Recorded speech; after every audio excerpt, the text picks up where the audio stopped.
Meet the Dagger Brush. I consider this hands down my absolute favorite tool of the trade. The Dagger Brush is what I use daily to create organic, intuitive watercolor strokes and washes with plenty of movement and interest.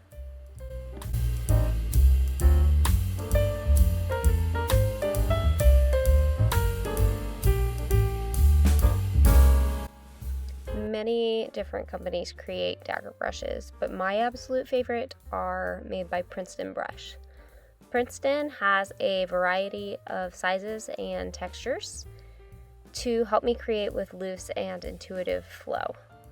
When I paint with dagger brushes, I'm able to create intense and organic movement by overloading my brush with water and filling only the tip with watercolor pigment. When you allow the pigment and the water to mix on the paper instead of on the brush, a beautiful dance is created as the two things kind of collide before your eyes on the paper.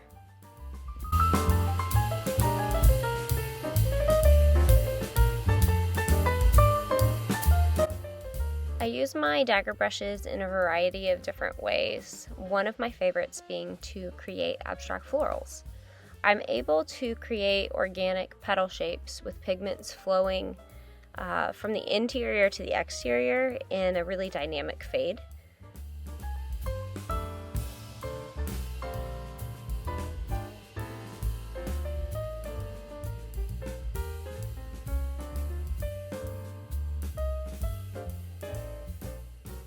I go in with the very same brush to create little leaves and stems, and they are each full of so much variation.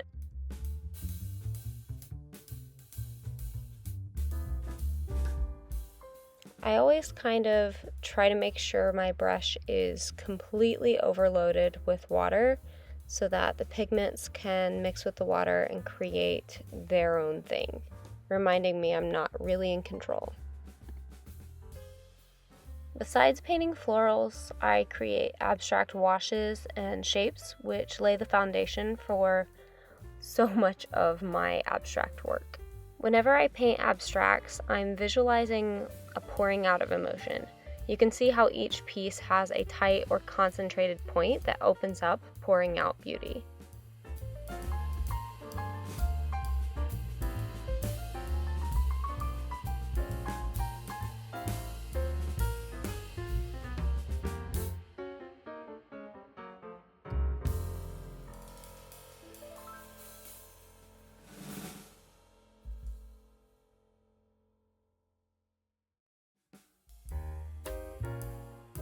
The best way for me to explain these shapes and motions is by referring to the concentrated point as closed and the wider wash as open.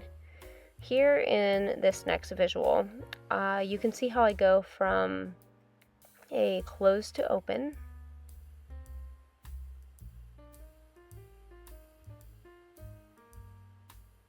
and then an open to closed. Again from a closed to open, and lastly an open to close.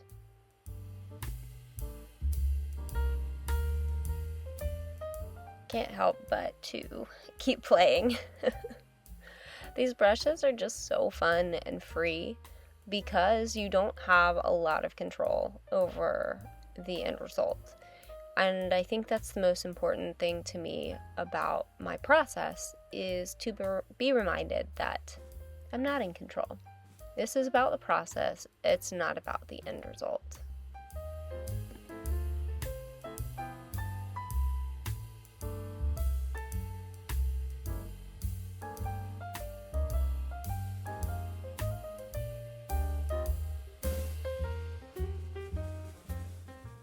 The way that you can fan these brushes to create such fun and flowy shapes is just absolutely addicting. I encourage you to try it for yourself.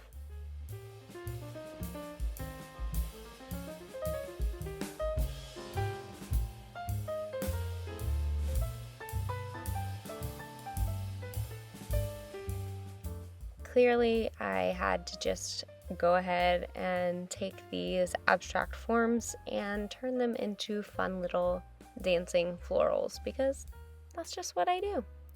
Jumping in with some chalk pastel because I love the definition and contrast that adding some line work into my watercolors creates. And we can turn these abstract forms into leaves coming off of the flowers. And with no defined lines, I just feel like there's so much freedom and play. Gives the piece a kind of whimsy.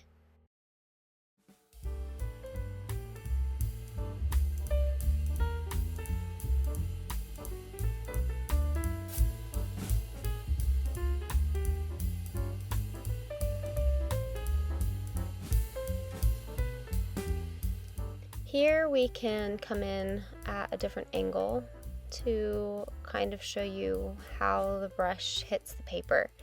I use the entirety of the brush, not just the tip. I like to make sure I am getting the full length pressed down onto the paper, so I use a good amount of pressure. And you can see in the edge there, I do the same thing on the palette. That way I can achieve a pretty brilliant flow from the center out to the edges of my petals. In this demonstration, I'm going to show you 3 different varieties of Princeton Dagger Brushes. They all have different textures, some being softer, some being more structured. And I'm starting with the Neptune, which is the least structured, the softest of the 3.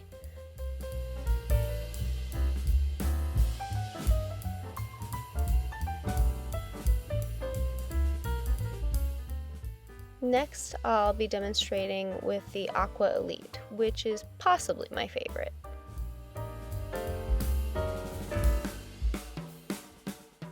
Lastly, I am using the Umbria, which is the most structured and the newest to my collection. Obviously, with each of those 3 strokes, I went from an open to closed, and here I go from a closed to open, again with the same brushes lined up with the ones I was using before.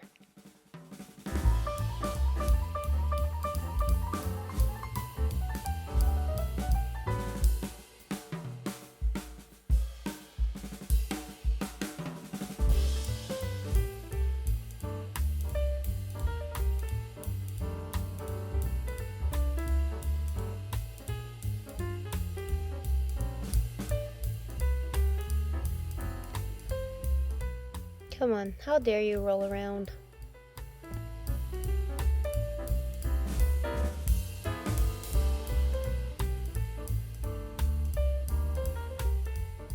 Alright, I'll go over these with a up-close visual. This is the Umbria Dagger Stripper. It is pretty firm to the touch. Very flat brush, but it has that angled tip.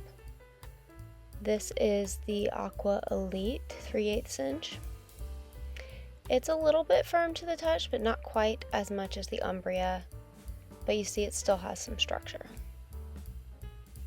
Check out the structure on the Umbria. It's like, you can't mess with me. Then we have the Neptune. Obviously, this is extremely soft and pliable and moldable, which makes it out of control. In these next few sequences, I'm just going to kind of show you different things I like to do with dagger brushes, different techniques I use, and just kind of play.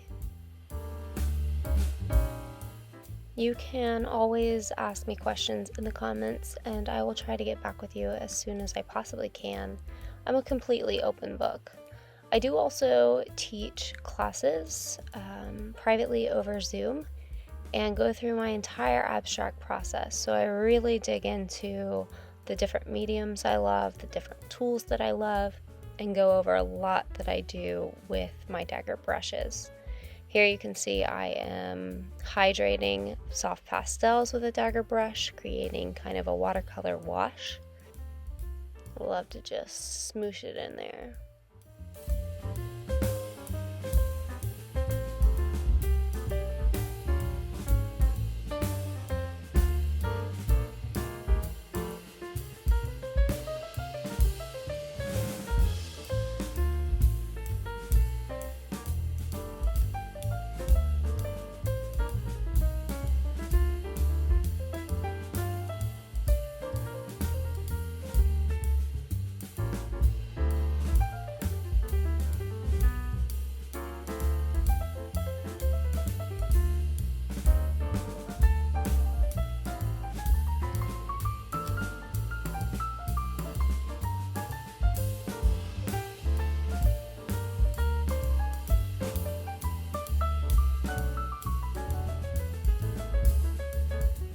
I really hope that you feel like you have learned something from this video today, and if there are more techniques you want to learn, drop them in the comments. I would love to hear one thing you felt like was extremely helpful, one thing maybe you found surprising. Just share with me your thoughts and your findings once you start playing with a dagger brush.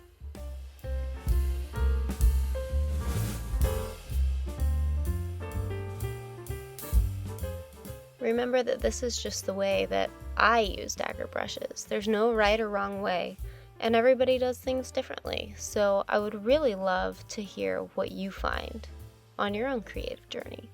Thanks so much for being here today and watching. Please feel free to share with your friends and family, and don't forget to subscribe.